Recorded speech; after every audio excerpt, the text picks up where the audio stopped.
Hello, good day, my glorious families. I welcome you to today's chapter of the day. So, in chapter 6, there was a severe famine and cannibalism happened. Cannibalism happened because the Arameans started eating themselves at this point. They were eating their own son. You see, I don't think there's anything that happened in the Bible that has never happened before in the world that we have today, because there are people that actually cannibals. So, but this has also happened in the Bible because there was serious famine, so intense to the extent that they were eating their own children. Now this got the king to be so upset, and then he vowed to take the life of Elisha, because Elisha was kind of the one who sees the vision a lot of time and does not make them to do whatever they want to do.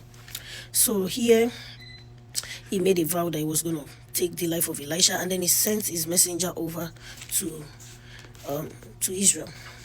So when he got there, if you follow through in chapter, so we are on chapter 7 right now, but in chapter 5 there was Aramean war, where God showed Elisha how the Israelites can win the battle, and they actually won. And they have had a battle before also in the previous chapters, and this is more like another intense one. So this time they are so furious. Okay, all right, let me remind your memory. In chapter 6 verse 32, Elisha was sitting in his house and the elders were sitting with him. The king sent a man ahead of him, but before the messenger got to him, Elisha said to the elders. So Elisha, God had already told Elisha about what is about to happen. So why the king was planning to take the life of the Aramean king, why he was planning to take the life of Elisha, God had already informed Elisha. You see, this is why God said, touch not my anointed and do my prophet no harm. Because while you're planning, God is already revealing your secrets. Except if that person is not of God. But if God is interested in that person, no matter what, God will always make them to overcome whatever evil you plan or plot against them. So even though the Aramean king has sent over a messenger, he was also coming behind the messenger so that he could strike without looking back. So he believed that before the message is even completely delivered, he will strike. Unfortunately for him, God had already revealed his secrets and his evil plot against Elisha to Elisha. All right, so while Elisha was talking, and then the messenger came. So let me jump to 33. He said, while Elisha was still speaking with them, the messenger came down to him. Then he said, this disaster is from the Lord. This disaster is from the Lord. Why should I wait for the Lord any longer? That's the message the king of Aram is sent to Elisha. So he's ready to strike, since the Lord is the one that brought the disaster. He wants to fight for himself. So I wonder who can actually fight against the Lord and win the battle. I don't know if that person has been created yet, but I know he will never be created. So Elisha replied. Now we start from chapter 7. Elisha replied, hear the word of the Lord. This is what the Lord says. About this time tomorrow at Samaria's gate, 6 quarts of fine flour will sell for a half ounce of flour of silver, and 12 quarts of barley will sell for a half ounce of silver. Then the captain, the king's right-hand man, responded to the man of God, look, even if the Lord were to make windows in heaven, could this really happen? I don't really blame all these people that fight against the Lord in the olden days. It's because they don't know God. Like we know what God is capable of, so we will dare him not. Like we'll be, even those who claim to be traditionalists, they acknowledge God now these days. Yeah, they do. No matter what, they still know who is Olodumare, which is the Lord Almighty. They do acknowledge. The only thing they don't agree with, which I just realized it, so there's no need getting mad at them, because we don't know how much they brainwash them. Or anyway, some people say we are the one that has been brainwashed by the Bible and by our white by the white people. But whatever, it is better to prepare now for the coming of Jesus Christ than for us to downplay the facts, and then we now later realize the facts after death, where there will be no longer any reason to make adjustment. So he said, look, even if the Lord were to make windows in heaven, could this really happen? Who told him there's no window in heaven, by the way? Elisha announced, you will in fact see it with your own eyes, but you won't eat any of it. So which means the famine will be over and things will be so cheap, but unfortunately they will not hit from the fortune that is about to come. Now 4 men with a skin disease were at the entrance to the city gate. They said to each other, "Why just sit here until we die? If we say, 'Let's go into the city,' we will die there because the famine is in the city. But if we sit here, we will also die. So now, come on, let's surrender to the Haramis. Let's surrender to the Haramis camp. If they let us live, we will live. If they kill us, we will die." So the diseased men got up at twilight to go to the Haramis camp. When they came to the camp's edge, they discovered that no one was there. For the Lord had caused the Aramean camp to hear the sound of chariots, horses, and a large army. The Arameans had said to each other, "The king of Israel must have hired the kings of the Hittites and the kings of Egypt to attack us." So they had gotten up and fled at twilight, abandoning their tents, horses, and donkeys. The camp was intact and they had fled for their lives. Now remember that Elisha asked Elijah for double portion. Elisha asked God, not Elisha, he was just asking God through Elijah for a double portion of Elijah's power. So which means if the horses of fire and chariot of fire that have been working with Elijah in those days were 10, then Elisha will be having them surrendering to him and ready to work for him. Maybe like 50 of them. Okay, since he's double, let's say 20. So if Elisha is having double portion of Elijah, then he needs to be feared even more than they fear Elijah. So I wonder why they keep daring him. Haven't they read? Everything in the Bible they will say, "Haven't you read?" Because we need to read them so that we can understand. Anyway, those times they were not as fortunate as us. So I believe we are more fortunate that we should know better and do better so that we don't get in troubles that they got into. All right. Verse 8. When these diseased men came to the edge of the camp, they went into a tent to eat and drink. Then they picked up the silver, gold, and clothing and went off and hid them. They came back and entered another tent, picked things up and hid them. Then they said to each other, "We are not doing what is right. Today is a day of good news. If we are silent and wait until morning light, our punishments will catch up with us. So let's go tell the king's household." The diseased men came and called to the city's gatekeepers and told them, "We went to the Aramic camp and no one was there. No human sound. There was nothing but tents, but tattered houses and donkeys, and the tents were intact." The gatekeepers called out, and the news was reported to the king's household. So the king got up in the night and said to his servants, "Let me tell you what the Arameans have done to us. They know we are starving, so they have left the camp to hide in the open country, thinking when they come out of the city, we will take them alive and go into the city." But one of his servants responded, "Please, let messengers take 5 of the horses that are left in the city. Their fate is like the entire Israelite community who will die. So let's send them and see." 14.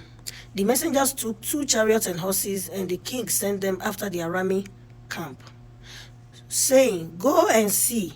So they followed them as far as the Jordan.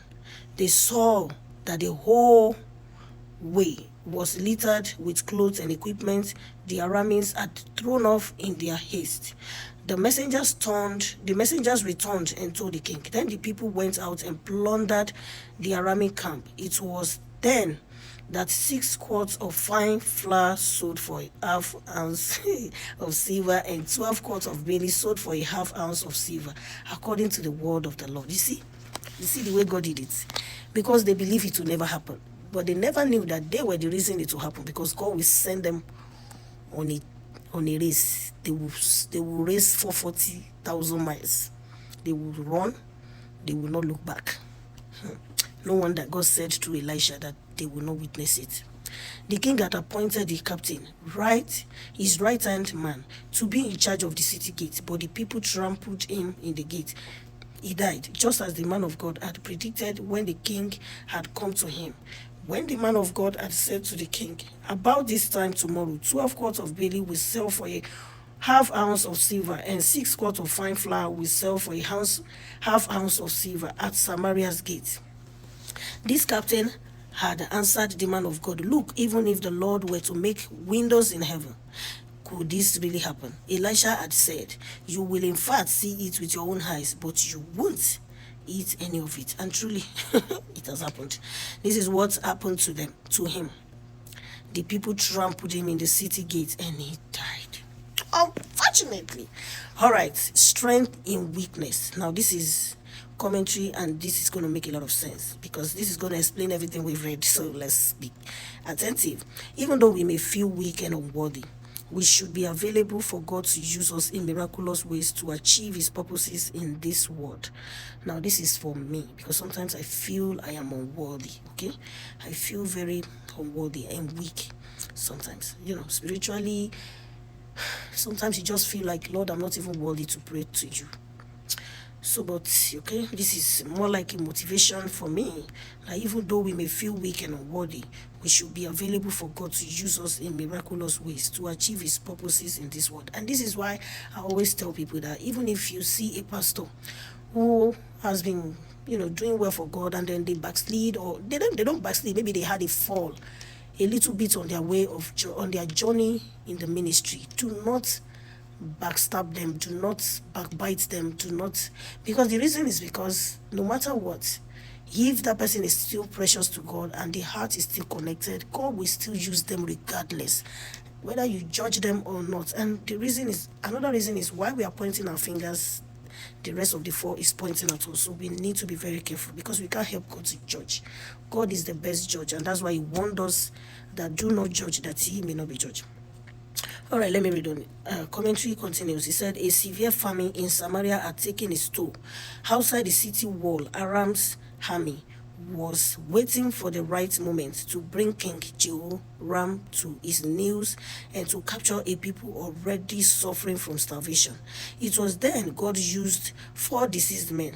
As they approached the Aramic camp, God caused the enemies of Israel to think they were being attacked by a great army. Aram's horde fled, leaving everything behind. God had used 4 men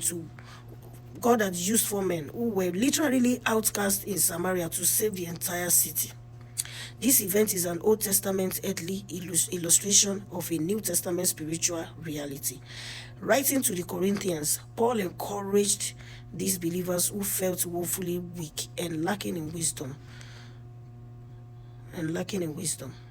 Brothers and sisters, consider your calling. Not many were wise from a human perspective, not many of noble birth. Instead, God has chosen what is foolish in the world to shame the wise, and God has chosen what is weak in the world to shame the strong. All right, that is found in 1 Corinthians, principle 4, God's wisdom. Okay, today, God still desires, you know why I love this Bible? It will relate the Old Testament with the New Testament. We're actually reading Old Testament, but it will bring in New Testament and relate it together. What Paul has said and how this has really helped for us to understand this book better. And I said today, God still desires to use the weak in order to save multitudes. In fact, Paul testified that when he felt the weakest, he sensed God's strength more abundantly. And that is what I learned. One of the lessons I learned in the year 2024, last year, was that whenever I am so down, like the time I am so vulnerable, that is when God is really with me. Whenever I feel unworthy, whenever I feel God is silent, that is when God is really closer to me, like he's more closer to me than I can expect. So when you are weak, just know that is when God, when you don't hear God at all, you don't hear him, not because he's not speaking. He is never silent. Sometimes it seems like he is, but in his silence, he's speaking so loud. He's speaking loudly, but we can't hear because of the situations we are in. It weighs us so down that we think God is not speaking, but he speaks. He's only telling us, calm down, relax. A time is coming, this is a phase, it will pass. He's telling us a lot of things, but we are so deaf to it because we can't feel it. Because at that point, we are disturbed in body, soul, and spirit. So we cannot be sensitive to what he's saying. We are not paying attention enough. All right, let's reflect a little bit. In what ways does God use our weaknesses today to achieve his purposes in this world? All right, let that be what you think about as an assignment. In what way does our God Almighty use our weaknesses today to achieve His purposes in this world? I think it's in so many ways. Okay, in so many ways. It all depends on the situation you are in. It depends on how you have experienced God and how God has come through for you. Then you will be able to know that, oh, while I was weak, this is what God used, to make the situation better. So in chapter 8, we'll be talking about the Shunammite land restored. So this Shunammite just enjoying God. Thank you for watching. Bye.